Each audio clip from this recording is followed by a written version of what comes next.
Basically, I'll be telling you the difference between a bad reference picture and a good reference picture.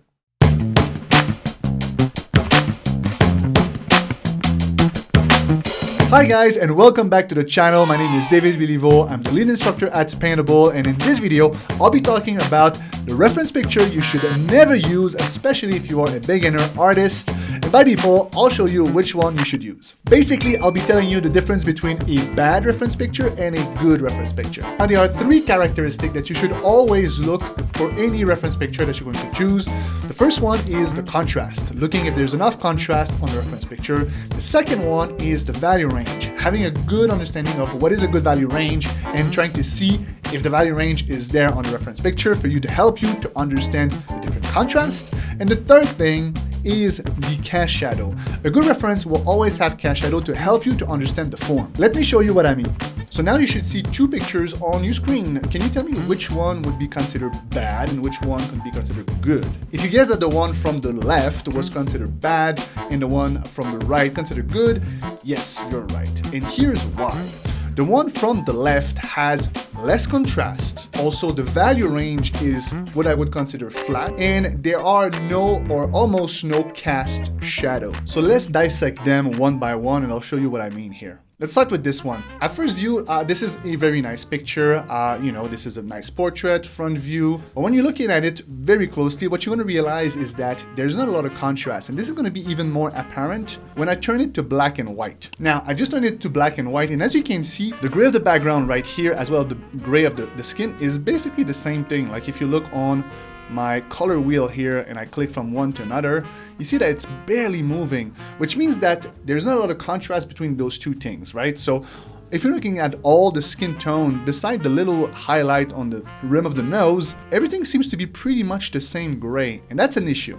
It's an issue because this is going to be very hard for you to see the different parts of the face. If you don't know your anatomy by heart, for example, not being able to see the different contrast between the different planes of the face will be very difficult.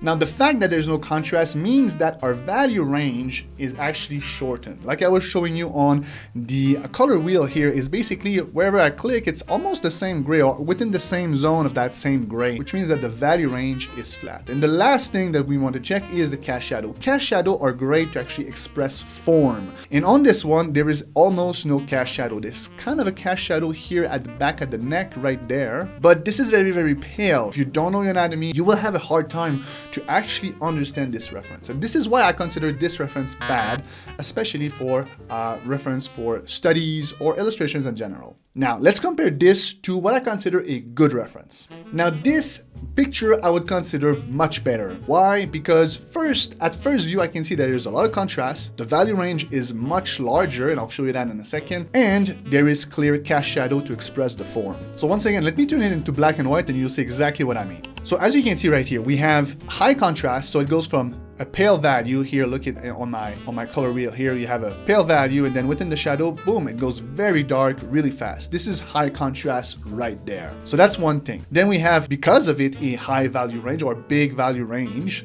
going from very pale value to almost black or literally black. So this is very good. It tells me that I have all the values necessary to express the form. And then you have also beautiful cast shadow, and those cast shadow will help you. So you see there's a beautiful cast shadow here with the nose that express the form right here. You have a form shadow here that is also very clear with a very clear edge here. All of those shadows are really good. A cast shadow in the hand. Lots of high contrast within the cast shadows, basically. And so when I put those two side by side, I think it's even more obvious. One seems very flat, no contrast, just the same gray everywhere, and the other one has all those beautiful contrasts, those cast shadow, and it pops a lot more. If I take out the filter now, maybe you'll be able to see it as well, because sometimes the colors makes it harder to see it, but hopefully you're able to see that one has a lot more high contrast, high value, and cast shadow, and the other one doesn't.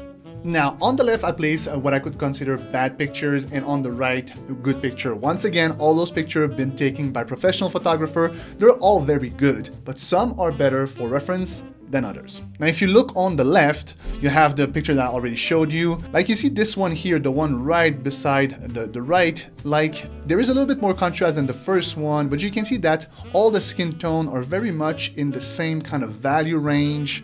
Same thing here, the skin tone here, it's all pretty much flat, all the same kind of white tone. And this one is almost all the same value. And on the right, what you would find is basically what I consider good references. They have all high contrast. They have a large value range going from pale to dark. They have cast shadow to help you with understanding the form. So remember those three things. Look at the contrast, value range, and if they have cast shadow. It's just a shame when you start painting for hours and at the end you realize that your painting doesn't look great, and sometimes it's because your reference was not good enough. So to make sure that that doesn't happen to you, follow those three characteristics. And now what I want to do is to show you where do I find those reference pictures. Now the first website I want to show you is Unsplash. You'll find here professional looking photos that you can use both for your studies and professional work.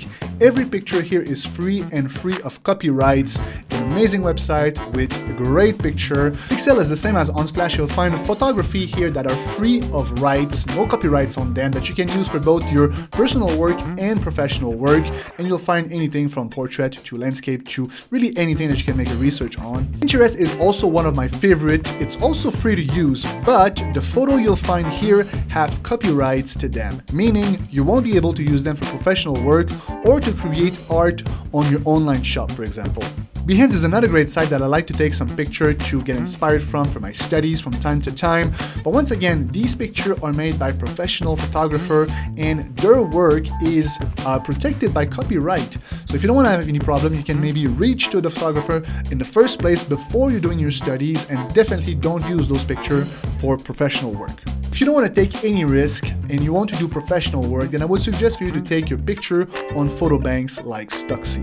Stuxy is an amazing photo bank that you'll find amazing photos. I really like the style of the pictures that are on there. And if you buy them, then you also buy the right to actually create professional work from them, this way eliminating the risk.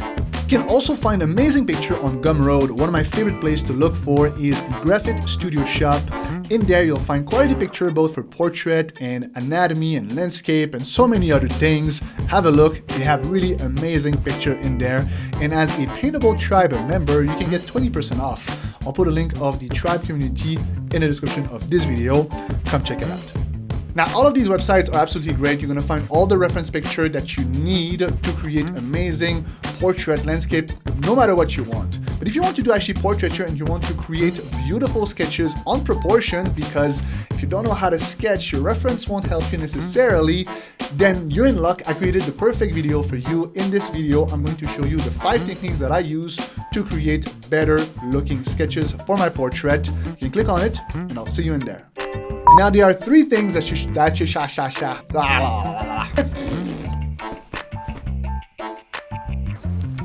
Hello.